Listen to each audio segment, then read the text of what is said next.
गीता में जीवन के सार का वर्णन बहुत ही विस्तार से किया है। गीता को भगवान श्री कृष्ण का ही एक स्वरूप माना गया है।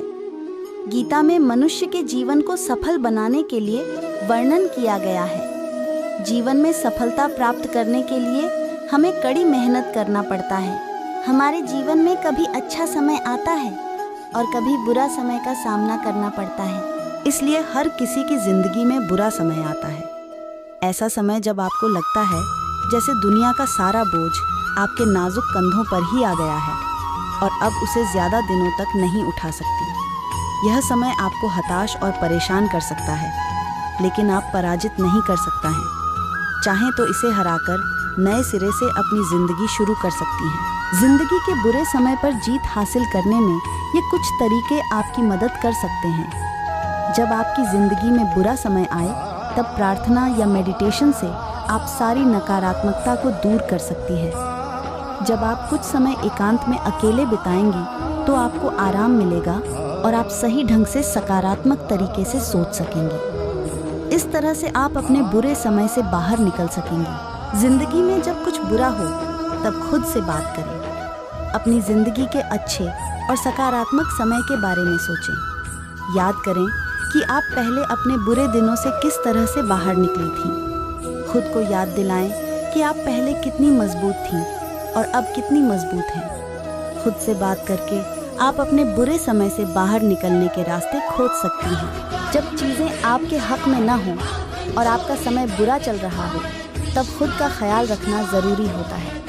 अगर आप ऐसे समय में खुद का ख्याल नहीं रखती तो आपके शरीर और दिमाग पर नकारात्मकता हावी हो सकती है, जिससे आप अस्वस्थ हो सकती हैं। अतः खुद का ख्याल रखें, हेल्दी खाना खाएं, अच्छी नींद लें और थोड़ी कसरत करें। अगर आपको कभी ऐसा लगे कि आप बहुत ज़्यादा निराश हैं और आपको कोई रास्ता न सूझे तो आप दूसरों की मदद ले सकती हैं। कभी कभी आपको डिप्रेशन जैसे हालातों में प्रोफेशनल मदद लेने से भी हिचकिचाना नहीं चाहिए, या फिर आप अपने किसी विश्वसनीय दोस्त से बात कर सकती हैं, जिसके पास भी चाहें जाएं, लेकिन अपने दिल की बात खुलकर ज़रूर कहें। तभी आप अपने बुरे समय से बाहर निकल सकेंगी।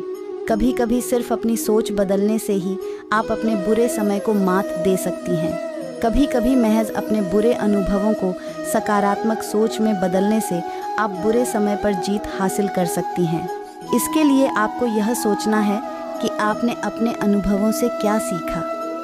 एक बार जब आप ऐसा कर लेंगी तो आप खुद ब खुद बुरे समय से बाहर आ जाएंगी, वह भी बेहतर शख्सियत के रूप में। अपने बुरे दिन को लें और खुद के लिए लक्ष्य निर्धारित करें कि आप किस तरह से इस दिन को एक बेहतर दिन में बदल सकती हैं। आप क्या ऐसे बदलाव कर सकती हैं जिनसे आपका बुरा दिन आपको कुछ अच्छा सिखाकर आगे बढ़ने में मदद कर सके। अगर दोबारा ऐसी स्थिति आई तब आप क्या करेंगी? लक्ष्य निर्धारित करने से आपको हिम्मत मिलेगी और आप बुरे समय को हरा सकेंगी। याद रखें कि बुरा समय भी जिंदगी का ही एक हिस्सा है। बुरे पल भी आपको कुछ न कुछ सिखा कर जाते हैं, जिनके आप जिंदगी में आगे बढ़ती हैं। जब आप इन बुरे दिनों से अनुभव हासिल करती हैं और उनका इस्तेमाल खुद को बेहतर बनाने के लिए करती हैं, तब आप न केवल बुरे समय से बाहर आती हैं, बल्कि उस पर हमेशा के लिए जीत हासिल कर लेती हैं। जिंदगी को जीने की कगार पर हम कभी कभी जिंदगी देने वालों पर भी शक करते हैं। क्यों? शायद आपने ये कहानी कहीं न कहीं सुनी होगी और इसे जितनी बार सुनोगे, ईश्वर के प्रति आपका विचार और ज़्यादा बढ़ता चला जाएगा। मुश्किल समय में जो लोग हमारी मदद करते हैं, उन्हें हमेशा याद रखना चाहिए। जब उनका उपकार वापस करना हो तो अधिक करके देना चाहिए। ये कहानी है ऐसे लड़के की जिसे अपनी ज़िंदगी में बहुत बद्धा आदमी बनना था। वो बहुत ही मेहनती लड़का था। उसे अपने ईश्वर पर बहुत ज़्यादा विश्वास था। उसे लगता था कि ईश्वर हमेशा उसके साथ है। रोज़ सुबह वो बीच पर घूमने जाता था तो वहाँ पर उसे 2 पैरों के निशान दिखते थे, एक खुद के और बाजू में ईश्वर के। उसे लगता था कि वो ईश्वर से बातें कर रहा है। धीरे धीरे वो मेहनत करता चला गया और बहुत ही ज़्यादा सफल हो गया। वो उसके एरिया का बहुत ही पैसे वाला और नामी इंसान बन गया। लेकिन आपको पता ही होगा समय हर वक्त सही नहीं रहता, मतलब अच्छा समय के बाद बुरा और बुरे के बाद अच्छा समय आता है। तो जब उसका अच्छा समय चल रहा था तो ईश्वर उसके साथ थे, पर हुआ ये कि उसका बुरा समय आ गया। उसके कंपनी को बहुत ही ज़्यादा घाटा होने लगा और उसकी कंपनी बंद होने की कगार पर आ गई। एक दिन सुबह उठकर वो बीच पर गया तो उसने देखा कि वह दूसरे पैरों के निशान नहीं थे। वो बहुत घबरा गया और बहुत गुस्सा हो गया कि जब मेरे अच्छा समय चल रहा था तो ईश्वर मेरे साथ थे, लेकिन जब मेरा बुरा समय आया तो ईश्वर ने मेरा साथ छोड़ दिया। अब ये लड़का मेहनती तो था और इसने मेहनत करना नहीं छोड़ दी, और क्योंकि ईश्वर के साथ इसकी बातें होती थी तो इसे सारे नियम पता थे। तो ये मेहनत करता गया और वापस से उसी कंपनी को उसी मुकाम तक लाया जिस पर पहले थी। लेकिन कुछ दिनों के बाद उसने महसूस किया कि दूसरे साइड उसे उन्हीं पैरों के निशान दिखाई दिए, लेकिन ये काफ़ी गुस्सा था और इसने अपना मुंह दूसरी तरफ किया और कहा कि मैं तुमसे बात नहीं करूँगा। उधर से आवाज़ आई, क्यों, क्या हुआ? तो उस लड़के ने कहा कि जब मेरे अच्छा समय चल रहा थे तो आप मेरे साथ थे, और जब मेरा बुरा समय आया तो आपने मेरा साथ छोड़ दिया। उधर से आवाज़ आई, तुम्हें कैसे पता चला?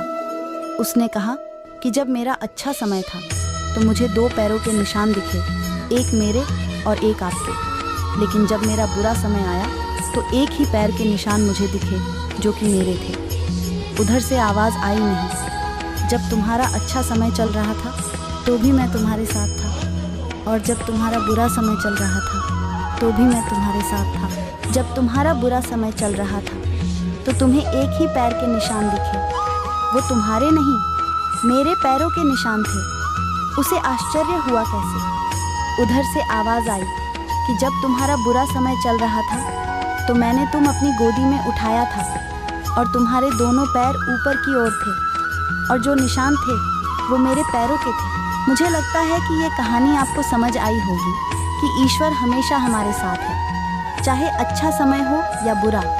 वो परम पिता मालिक हमेशा हमारे साथ है और कभी भी हमारा साथ नहीं छोड़ देते हैं। हमें सिर्फ कर्म करते रहना है। दोस्तों, ये कहानी आपको पसंद आई होगी। हमेशा की तरह और हमेशा खुश रहे और अपना काम करते रहे। इस वीडियो में बस इतना ही। अगर आपने इस वीडियो से कुछ भी सीखा है तो कृपया इस वीडियो को एक लाइक कर दें और कमेंट में जय श्री राधे कृष्णा ज़रूर लिखें।